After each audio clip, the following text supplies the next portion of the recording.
بھئی یہ ربیع الاول شریف میں سب سے اچھا بننے کی کوشش ہے نا، تو سرکار نے سب سے اچھا بننے کا معیار بتا دیا۔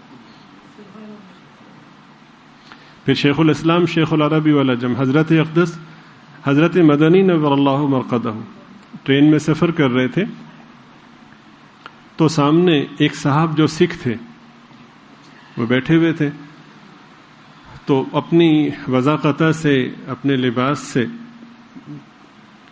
صاحب ثروت محسوس ہو رہے تھے، تو انہیں تقاضا ہوا وہ واش روم گئے تو واپس آ گئے، تو چہرے پہ ناگواری کے پریشانی کے اثرات تھے۔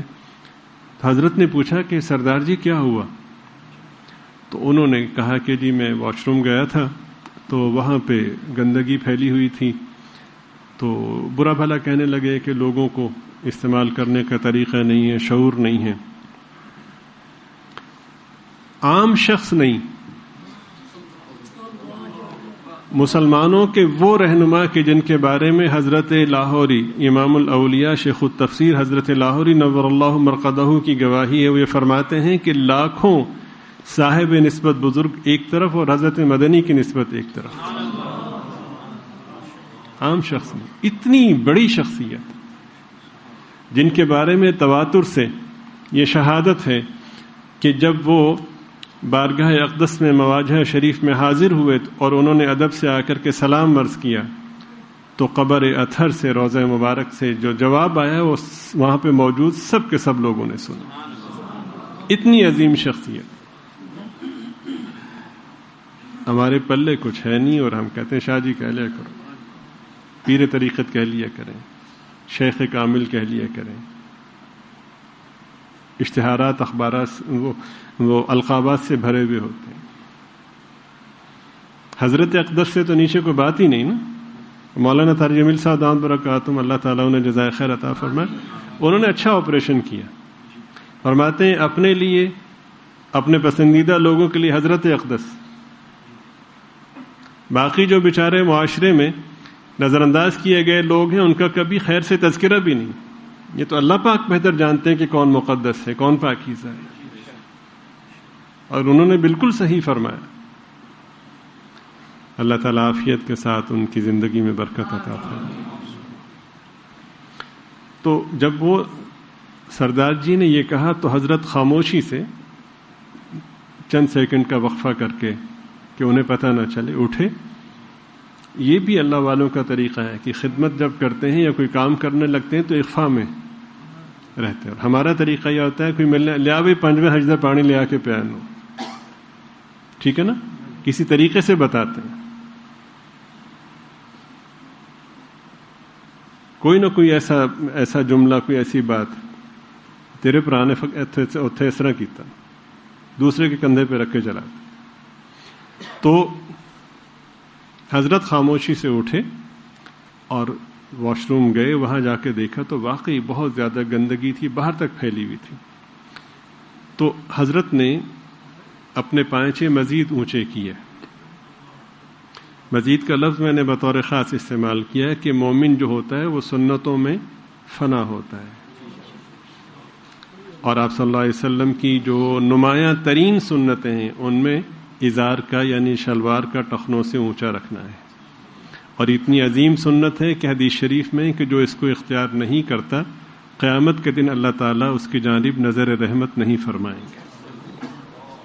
میں بطور خاص اس کو بار بار اس لیے بیان کرتا ہوں کہ نام نہاد جدید تعلیم کے نتیجے میں لوگوں کے ذہنوں میں جو سنن مبارکہ کی عظمت میں کمی آئی ہے، تو بطور خاص اس کو بنیاد بناتے ہیں کہ دنیا چاند پہ پہنچ گئی، مولوی صاحب آپ ابھی تک جو ہے اسی مسئلے میں پھنسے ہوئے کہ شلوار ٹخنوں سے اونچی ہو یا نیچی۔ تم چاند پر پہنچ گئے، اس کی وہ بلندی نہیں ہے جو میرے نبی کی سنت کی بلندی۔ کوئی تردد نہیں ہے مجھے اس کے کہنے میں، الحمدللہ سمر۔ میں چاند پر نہیں پہنچا، چاند کے بارے میں تحقیقات نہیں ہیں، مجھے ان چیزوں کا قبر میں جواب نہیں دینا ہوگا۔ البتہ اتنا ضرور ہے کہ اگر سنتوں کی محبت میرے دل میں ہوئی تو پھر میری حد نگاہ تک میری قبر وسیع ہو انشاءاللہ۔ تو حضرت نے مزید پائچے اوپر کیے اور اندر تشریف لے گئے. اندر جا کر کے دروازہ بند کیا. کچھ عرصہ پہلے تک ٹرینوں میں جو واش روم ہوتے تھے ان میں جو نل لگا ہوا ہوتا تھا, ٹوٹی لگی ہوئی ہوتی تھی, وہ بڑی مشکل سی ہوتی تھی کہ اس کو دبائے رکھیں ایک ہاتھ سے, پھر پانی آتا تو اس سے پانی کا حصول تسلسل سے نہیں ہوتا تھا, مشکل ہو جاتی تھی. لوٹا تو ہوتا ہی نہیں تھا. اب جو گندگی باہر پھیلی ہوئی تھی حضرت نے وہ دھوئی. یہ سید ہیں, امام المتقین ہیں, امام المسلمین ہیں, شیخ الاسلام ہیں, آپ صلی اللہ علیہ وسلم کی آل ہیں. ایک طرف تو حیرت اتنی ہے کہ عظمت کو دیکھیں تو پگڑی گرتی ہے, اور ایک طرف حیرت بالکل نہیں ہے کہ سید زادے سے اسی عظیم ترین اخلاق کی امید ہے. یوں سمجھے کہ سید اپنے اخلاق سے پہچانا جاتا ہے, سید اپنے کردار سے پہچانا جاتا ہے. تو حضرت نے اس واش روم کو صاف کیا. ماں اپنے بچے سے جو محبت کرتی ہے دنیا میں اس سے بہتر اور اس سے سچی کوئی محبت نہیں. ماں بھی اپنے بچے کا جب پخانہ صاف کرتی ہے تو تھوڑی راکھ ڈالتی ہے, جھاڑو سے اس کو سمیٹتی ہے اور کسی چیز کے ذریعے سے اس کو کسی دوسری جگہ منتقل کرتی ہے. یہ بات بھی اب کتابوں میں ملیں گی, پیمپر آ گئے, اب یہ چیزیں بھی نہیں رہ گئیں.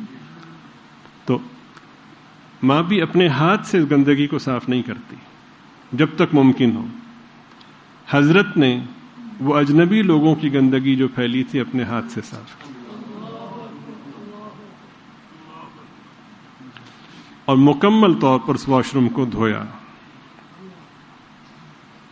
تم میں سب سے بہتر وہ ہے کہ جس سے ہر شخص خیر کی امید رکھے.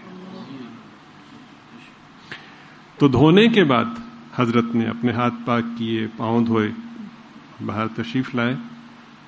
میں نے عرض کیا کہ اللہ والے اللہ کے لیے کرتے ہیں اور وہ اخفا کرتے ہیں. حضرت تشریف لائے اور آ کر کے بیٹھے. حضرت نے یہ نہیں فرمایا کہ سردار جی وہ میں واش روم صاف کر کے آ گیا, نہیں. اب حضرت کو پتا تھا کہ سردار جی کو تقاضا ہے, اور آدمی کو اگر تقاضا ہو اور اس موقع پر اجابت کی کوئی صورت میسر نہ ہو تو ظاہر ہے کہ بیزاری میں, طبیعت میں جو بوجھ ہوتا ہے اس میں اور اضافہ ہو جاتا ہے. حضرت کے پیش نظر یہ بھی تھا.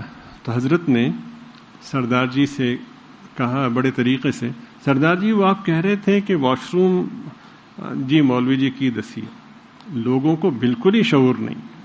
وہ پھر شروع ہو گئے. حضرت نے فرمایا کہ سردار جی میں تو ابھی گیا تھا, بالکل صاف ہے. یہ بھی نہیں فرمایا کہ میں نے صاف کیا, اور جھوٹ بھی نہیں بولا کہ میں تو ابھی گیا تھا, وہ بالکل صاف ہے. تو اچھا, وہ سردار جی کو تقاضا تھا, فوراً گئے. خیر وہ فارغ ہو کے آئے. جب وہ فارغ ہو کے آئے تو انہوں نے سوچا کہ یہ تو بہت گندا تھا, اور کوئی ایسا بڑا اسٹیشن بھی نہیں آیا کہ جہاں عملہ صاف کرے.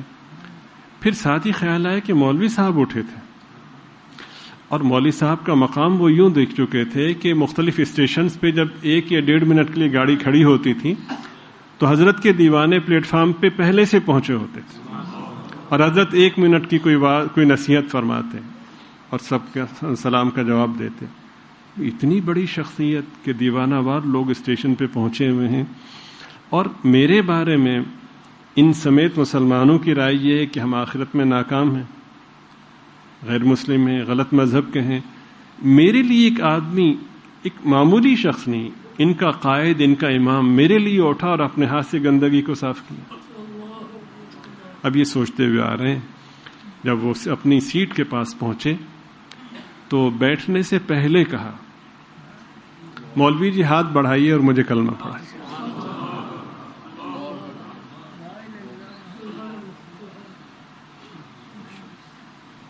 میری مسجد خراب ہوتی ہے کسی دوسرے مسلک کا آدمی اگر میری مسجد میں آ جائے.